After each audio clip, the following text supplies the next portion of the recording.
2 prominent local institutions look at the future and decide to face it as one. Think that the work of town committees doesn't affect you much? Guess again as we share the fruits of 2 different committees' efforts. And a chef with an international reputation made himself at home here in Arlington, and now his 5-star cuisine can make its way into your home. All that and more coming up next on ACMi News. From McLennan Park to Spy Pond, from Poets Corner to the Mystic River, we have Arlington covered. We're your neighbors, a friend you can turn to. This is ACMi News. Hello, Arlington, and welcome to ACMi News. I'm Nathan Montgomery. And I'm Alexandria Acacia. On Tuesday, August 24th, the Arlington School Committee introduced their reopening and recovery plan. ACMi News correspondent Toby Barrett highlights the most important components of that plan. On Tuesday, August 24th, the school committee unanimously voted to approve Arlington Public Schools' reopening plan. This means that the school calendar will generally conform to last year's guidelines with a few significant changes. The reopening plan updates 7 key areas, the most significant being that masks will be required regardless of vaccination status for all members of Arlington Public Schools. APS is aiming towards requiring vaccination for all APS staff and volunteers. I do think it's important to note that we have made full vaccination a condition of becoming employed. So it's a condition of hiring. So anyone who's coming into our schools as a new hire is required to be vaccinated. Anyone who is going to be a student-facing volunteer will be required to be vaccinated. Arlington Public Schools will be continuing their testing program in the new school year. As of the meeting, 70% of Arlington families have given the school permission to test their children. Finding a new vendor to provide testing for APS students and staff is an urgent priority for Superintendent Holman. We did learn late last week that DESE has contracted with a new vendor, CIC, for the pool testing initiatives that are going to be funded by the state. So they're no longer going to allow us to work with the vendor we had previously, which was Ginkgo Concentric. This information means, first of all, that we're doing a lot of logistical work right now to make sure that we are up and running as quickly as possible to start the school year. I cannot definitively say that we will be able to run a round of pool testing in the first week, which is really only 2 days. Holman also introduced the test and stay model for students who are in close contact with other students and staff members who test positive for COVID-19. Students who remain asymptomatic, wear masks at all times, maintain 3 feet of social distancing while eating, receive a negative rapid test at the start of each school day, and quarantine on the weekends will be allowed to continue to attend school even if they were a close contact. While the reopening plan passed the board unanimously, one Arlington resident was not pleased with it. On the cost of masks, I believe it's being framed incorrectly as a logistical problem measured in degrees of inconvenience. I think this framing is the adult experience of masking being projected onto our children. There are 22 socials and 20 emotionals in the back to school plan. None of them refer to the downside of kids wearing masks all day. I think we are doing significant damage to all of our students, even the least vulnerable. Their posture toward risk, fear, and other human beings is being impacted. The impact will last for years, if not forever. Holman stated during the meeting that if conditions change to a point where they need to reconsider guidelines, that they would call another meeting similar to the one held on Tuesday. For more information, you can visit arlington.k12.ma.us. For the last time, for ACMi News, I'm Toby Barrett. Thank you for your report, Toby, and for all the work you've done this summer. Now at the state level, the Massachusetts Department of Elementary and Secondary Education, or DESE, recently approved a new mask-wearing protocol for all K-12 public schools. All students, teachers, and staff are required to wear masks through at least October 1st. With the exemption for medical and religious reasons.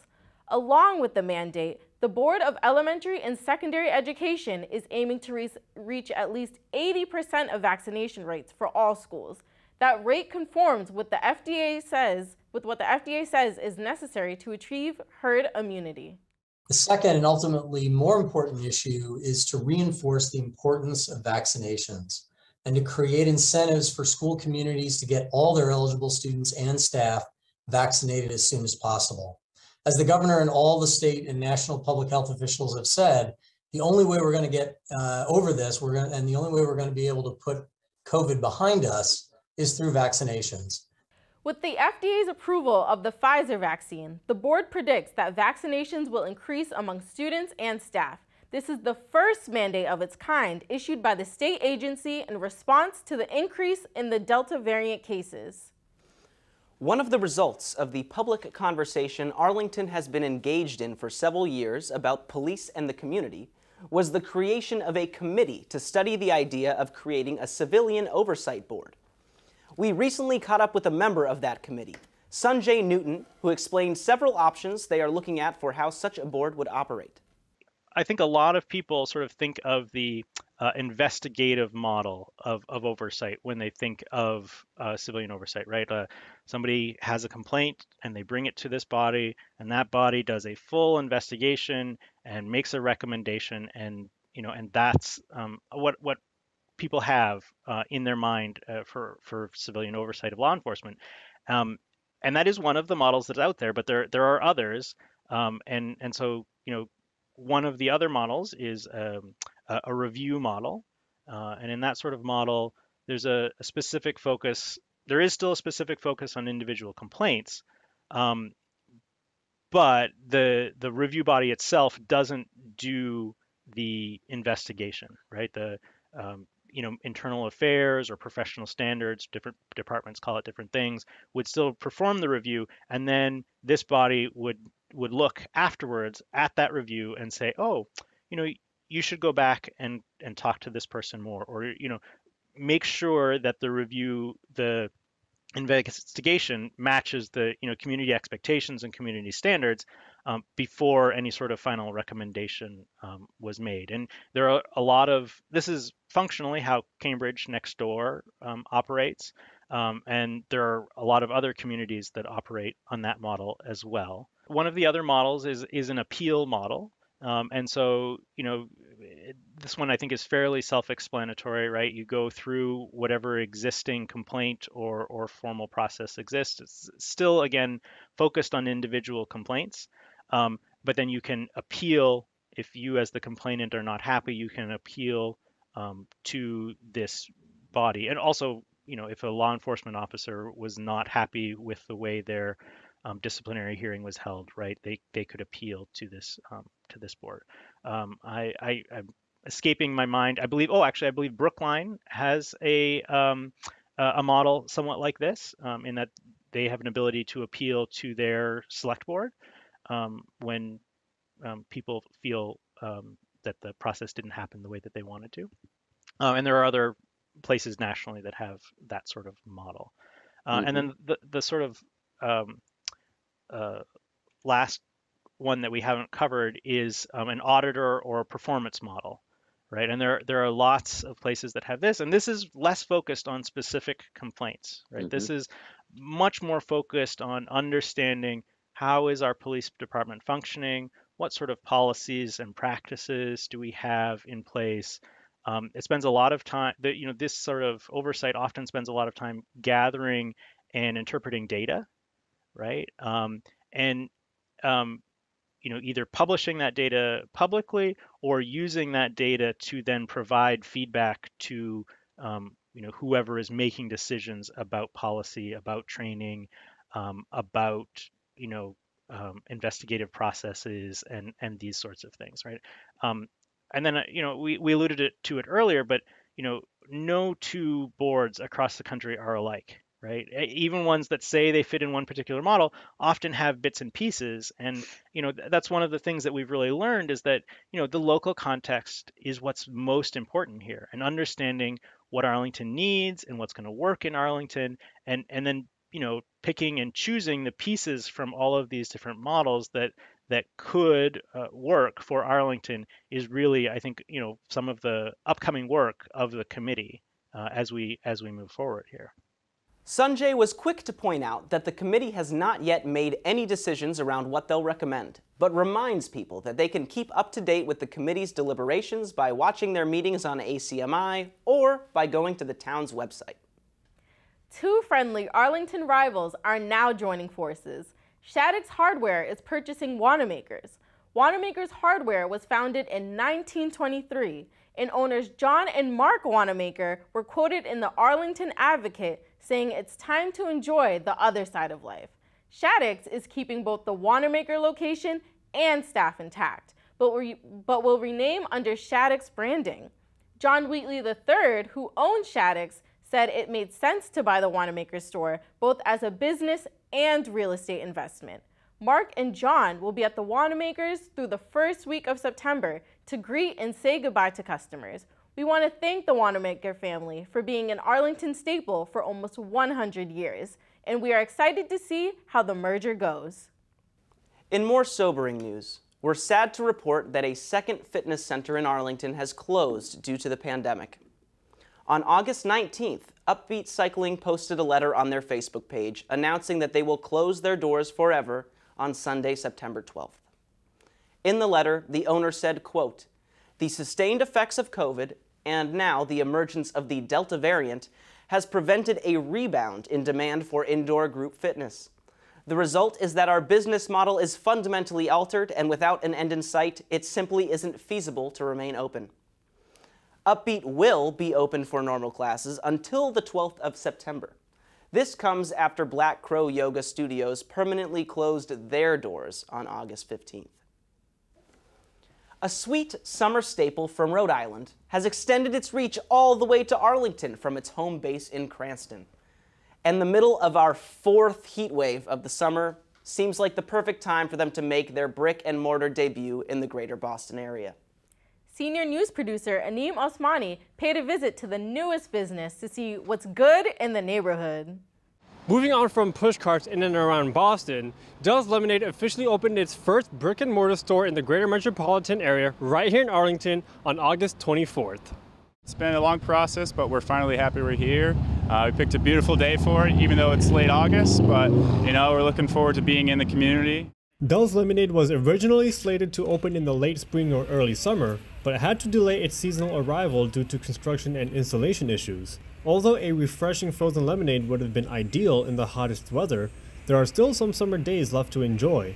And when the heat is gone, that's not the end of the story for Del's president, Paul Piatelli, who is simply happy to be serving the community from here on out. We're going to see how the fall and winter seasons go, and we still are. We're going to be asking the community members what they want to have in the off seasons and the colder months where maybe ice cream and frozen lemonade isn't their top priority, but maybe there's something that we could offer them to change up, keep our doors open for a little longer.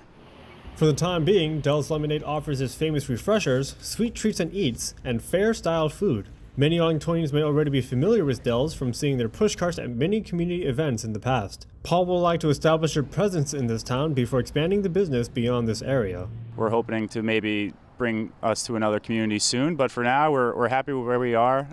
Very community feel here, so we'll see what happens. Del's Lemonade is located at 1050 Mass Ave in Brattle Square. They are open 7 days a week from 11 a.m. to 9 p.m. For ACMi News, I'm Anim Osmani. In keeping with other stories we've done that highlight entrepreneurs who are creatively adapting to the challenges of the pandemic, we recently visited Chef Cyril Coué at the Arlington Farmers Market. That's not the place that we would have expected to find a high-end chef in the past, but he seems happy enough about it, as I found out when I spoke with him. Born in France, Chef Cyril has worked in London, Las Vegas, and New York as a chef and owner, and now he's brought his cuisine to Massachusetts. Cyril has displayed his talent at a number of international hotels. He worked at the opening of the Intercontinental in Boston, which led him to open the former restaurant in Arlington known as Bistro Duet. The pandemic and the ensuing shutdown hit restaurants like Cyril's very hard. From there, he began experimenting with his menu from home. He started delivering quiches, desserts, and of course, his most popular dish, ravioli, to people in the neighborhood. So this year I started in January by delivering ravioli to people and then starting to do desserts and starting to do quiches and everything. So I decided to bring all of this to the market in Arlington and other towns, but here in Arlington. And we have jam, we have breakfast bread, we have gluten-free bread, quiches, sauces, dressings, you name it. So bon appétit. We can see Sorrel every week at our farmers market, but it's far from the only one that he visits regularly. I started to start the markets, find the customer where they are. And 7 markets later, I'm in Watertown, Waltham, Natick, Belmont, SOA in Boston, and Kenton also starting this Sunday, and Arlington, of course, where the business so far is going. And being at the farmers market has helped the chef continue to curate his farm fresh food. What's nice in the farmers market is that you start to know everybody little by little, and you see what they do, and it really brings you to the essential of food and cooking. So you go directly to them. Like for example, for the Dick's farm, I get some plums from them, and we make jams. The connections he builds from the farmers market will allow Cyril to continue his delivery service, which may lead to new endeavors.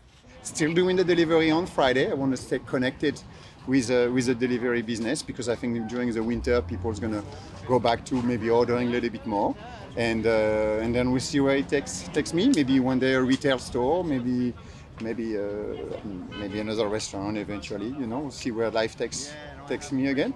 And it's fun. It's just the way it should be. The historic Jason Russell House is undergoing an ambitious home improvement project that could provide hyper-efficient heating and cooling for its visitors and tourists. Once again, here's senior news producer Anim Osmani. For a place so steeped in history, it can be surprising to learn how the Jason Russell House is leaning into the future of heating and cooling. Come April 2022, they will have installed a series of geothermal wells that will make the place a lot more comfortable during both summer and winter. It certainly is an improvement from having no heating and cooling at all. On Tuesday, August 24th, the Jason Russell House contracted to conduct archaeological fieldwork on the site of the proposed wells. The Public Archaeology Laboratory of Pawtucket, Rhode Island conducted an excavation of a portion of the property to determine whether or not there may be something of cultural importance in the ground that can be impacted by the wells. We essentially did what we call shovel test pits, which are 50 centimeter by 50 centimeter square holes that we dig down to about a meter to see if there's any significant artifact deposits or anything that might potentially be in the way. An archaeological dig at a historic site is always exciting because of the possibility of discovering an artifact or a historic piece of evidence. But to a considerable amount of disappointment to both PAL and ACMi News, there was a whole lot of nothing. It's a lot of architectural debris, bricks, nails. We got a lot of concrete chunks and asphalt. So, in any case, after the soil is processed by the lab and they release a report, it will be easier to determine if it's safe or not to proceed with the geothermal wells. The purpose of this is to make sure the digging won't be harmful to any material in the ground that can add to the narrative of the Russell family's life. The proposed geothermal project was funded by the Community Preservation Act and will help to improve the climate inside the historic home with minimal invasiveness to historic materials and at minimal ongoing cost, according to a press release. It's been a real need in the house for many years. We don't actually currently have heating or cooling in the historic part of the house because that would be too destructive to the historic character of the house. We wouldn't want like pipes or like, you know, radiators or things like that. And then it's good for the house itself. It's also good for the objects in the house and for our visitors, for their comfort levels, that they could visit in the winter, they could visit in the summer and still be cool. And then the objects in the house also like stable temperatures. It's better preservation to have them be in stable temperatures. A geothermal well is a renewable source of heating and cooling that harnesses the Earth's natural heat from below the surface at the crust, which stays at a constant temperature. The cost of installation can be quite expensive, but when the project is complete, heating and cooling costs would be minimal for possibly a decade or more. And then in this case, we were kind of trying to think about something that could help with our environmental impact. And we were thinking about insulation, or what can we do with the caretaker's cottage that's attached to the house, where we have a person who resides 24/7. And then we noticed that that Orchard House had actually had geothermal heating and cooling installed, and thought that might be a good idea. The project is expected to be completed by April 2022. But sooner than that, if you commute on Mass Ave, you will someday come across massive drilling machines on this front lawn that will be digging 3 to 5 wells at depths of 250 and 300 feet. Until then, it's just a pile of dirt. For ACMi News, I'm Anim Osmani. To close this week's newscast, we'd like to share a clip sent to us by an ACMi member who created a time-lapse video of the full moon rising on August 21st. This Arlingtonian, who wishes to remain anonymous, stationed herself at Robbins Park and captured the moon's trajectory as it moved between the control tower at Logan Airport and the dense skyline of downtown Boston. That moon rose at 7:54 p.m. that evening, and it was 97.8% full and 100% gorgeous, as you can see for yourself. That is all that we have for today. Thank you for tuning in to this week's newscast. For the cast and crew of ACMi News, I'm Nathan Montgomery. And I'm Alexandria Acacia. We'll see you next time. You can always check out our latest segments and newscasts on the web at acmi.tv/news.